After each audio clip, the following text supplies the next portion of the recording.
खम्मा और उस खम्मे पर मड़ी लग रही थी।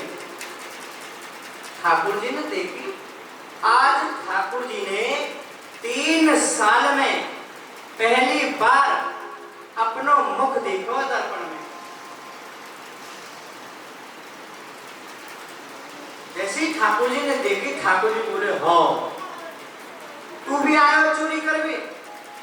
ठाकुर जी अपने आप से ही बात कर रहे हैं, बोले तू भी आयो चोरी कर भी। चोरे मैंने कही तो हती कि अपने घर में चोरी करनी चाहिए, तू मेरे घर में चोरी कर रहे हो। सुन, अब आ तो गए हो, चुपचाप चोरी कर ले और चुपचाप यहाँ से निकल जा, नहीं तो मेरी मैया बहुत मारेगी। यदि आपको पता चली कि तू हमारे घर में माखन मिश्री की चोरी कर रहे हो, तो मैया तो उखल सो बात देगी, बहुत मारे मेरी मैया, तू यहाँ से चलो जा। अपने आप से ही बात कर रहे हैं ठाकुर जी। बोले अब आ तो गए हो, चुपचाप चोरी कर और निकल ले आते। अब गौरस भंडार में गूंजती हुई आवाज रसोई घर में पहुंच रही थी। मैया ने सुनी कि लाला कहां सो बोल रहे हो, उठ गए हो कन्हैया? मुझको पता भी ना चली, कब उठो कन्हैया? तो ही मैया दौड़ती वही गौरस भंडार की तरफ ढूंढते ढूंढते देखा कि ठाकुर जी अपने प्रतिबिंब से बात कर, जैसे ही चोरी की बात कर रहे, सोई मैया यशोदा बोली, लाला ओ कन्हैया। ठाकुर जी घबरा गए, मैया मैया कैसे आ गई यहाँ पे? बोले हाँ मैया। बोले लाला तू क्या कर रहा है यहाँ पे? बोले देख मैया, हमारे घर में चोर घुस आए हुए हैं, हमारे घर आके माखन मिश्री की चोरी कर रहे हो, अपने प्रतिबिंब को दिखा रहे हैं। देख मैया, जो चोर घुस आए हो हमारे घर में। मैया बोली अच्छा चोर घुस आए हो? ठाकुर बोले हाँ मैया, मैं आई पकड़ रहे हो। अब मैया हंस भी रही है और क्रोध भी कर रही है। बोली लाला जो चोरी कर रहे हो, तू आपको पकड़ भी आए हो, तो तेरे हाथ में माखन क्यों लग रहे हो? ठाकुर जी बोले मैया मैं तुमको कहा बताऊं, तेने मेरे हाथ में पद्म राग की करूड़ा पहरा रखे ना। मैया बोले तो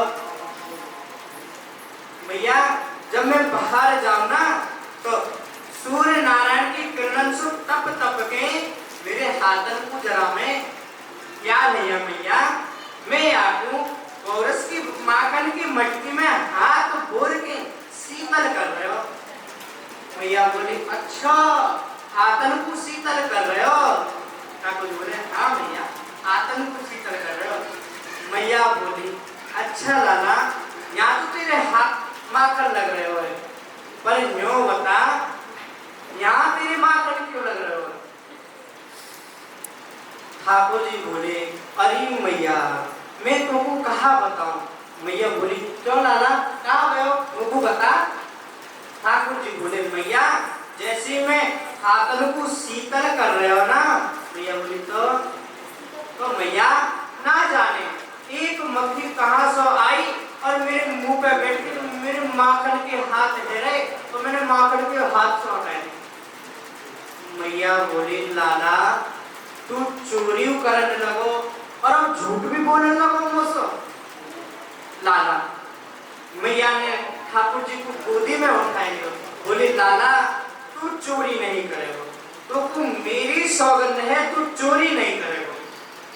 ठाकुर जी बोले ठीक है भैया मैं चोरी नहीं करूंगा, पर मुझको एक वचन दे।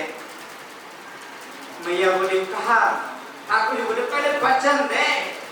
मैया बोली जो कहेगा सो दूंगी, पर चोरी नहीं करेगा।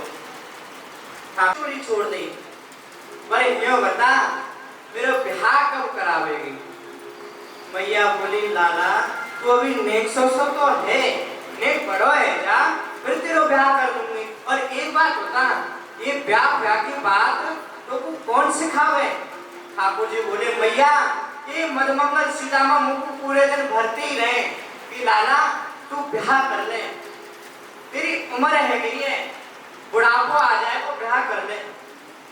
मैया बोली मदमंगल श्री रामा को तो मैं बताऊंगी, है छोटे से लाला तो यूं कह रहे हैं कि तेरा बुढ़ापा आ जाए वो ब्याह कर ले। ठाकुर जी बोले है मैया मैं यूं थोड़ी कह रहा हूँ, मेरे को बड़ी बहू लिया, मेरे का तो छोटी सी लिया। कितनी छोटी कि जब मैं गैया बछड़ा चरावे जाऊं ना तो अपनी बहू को जिम में धर के ले जाऊं, इतनी छोटी लिया। मैया बोली लाला तू जाने कौन से कहे बहू मैं बताइए। ठाकुर जी बोले हाँ मैया मैं जानू कौन से कहे बहू। मैया बोली कौन से कहे, जैसे तू नंद बाबा की बहू है ऐसी मेरी बहू आवेगी। भाई तो कहे बहू ऐसी मधुर लीला ठाकुर जी कर रहे